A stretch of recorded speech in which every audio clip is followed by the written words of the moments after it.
Where Things Comes Back is a book about growth of character through an independent journey. Main character Cullen Witter, a senior in high school, is many things: a pessimist, a protector, and a true friend. When Cullen's younger and gifted brother Gabriel goes missing, Cullen becomes recluse. His therapist, Dr. Webb, explains how losing a sibling is sometimes much harder because a sibling represents a person's past, present, and future. Cullen is forced to take this emotional journey, never knowing where Gabriel is or whether he is dead or alive. This emotional journey emulates the journey immigrants embarked on in the 1800s to get to America. Cullen resembles an immigrant from the 1800s. The reason for many journeys was due to a social force such as religious persecution, political oppression, and economic hardships. For this reason, a multitude of people left their home, family, and sense of security.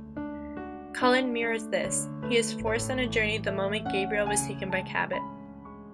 Cullen does not know what to expect from this journey nor the emotional turbulence he will experience while grieving for his missing brother. Cullen becomes upset with this town's obsession in finding the Lazarus woodpecker instead of his own brother. The Lazarus woodpecker is a major symbol in the novel. The woodpecker is claimed to have been extinct for 60 years, and finding one could put Lily, Arkansas on the map. Although the town throws festivals, fun runs, and even names haircuts and burgers after the bird, there is no true evidence of its existence. The bird becomes symbolic of failed hope. Cullen experiences this failed hope numerous times. The first time was immediately after Gabriel was taken and the police failed to locate him. The second time was a few weeks later when a psychic, Belonia, tells the Witter family that Gabriel is dead in a field, but it turns out after digging, finding nothing except the clothes that Gabriel last wore in the dirt. This false hope is seen when immigrants would travel months to come to America, where the streets were paved with gold. Of course, when they got to New York, not only were the streets not paved with gold, but the industrial set of the city largely contrasted against many of their home farmlands.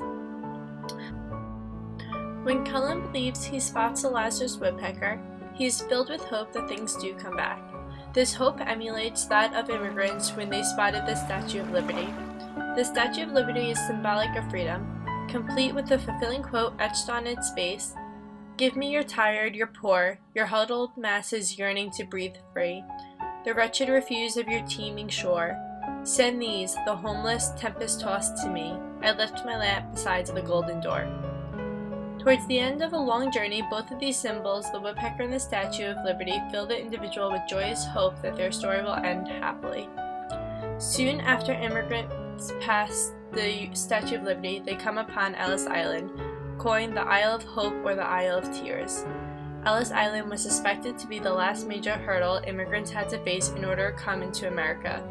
Lily, Arkansas is Cullen's Isle of Hope or Isle of Tears. He awaits in prison in his dull town for arrival of his brother, unable to be proactive, forced to remain there for Gabriel. Finally, immigrants find themselves at the kissing post. This is an area where friends and relatives of the traveling immigrants waited to be reunited together. Many joyous scenes of families finally being together were seen right at the kissing post. Similarly, at the end of the novel, Cullen says, "When one is sitting in his bedroom and happening to glance out the window, sees his little brother walking slowly down the driveway, he immediately jumps up, knocks over a stack of magazines piled up beside him, and runs to the doorway down the hall." Although we cannot be positive whether Gabriel is released from his captivity, Cullen's daydream that he is emulates that of the kissing post. In conclusion, immigration served to be a great metaphor for the novel Where Things Come Back.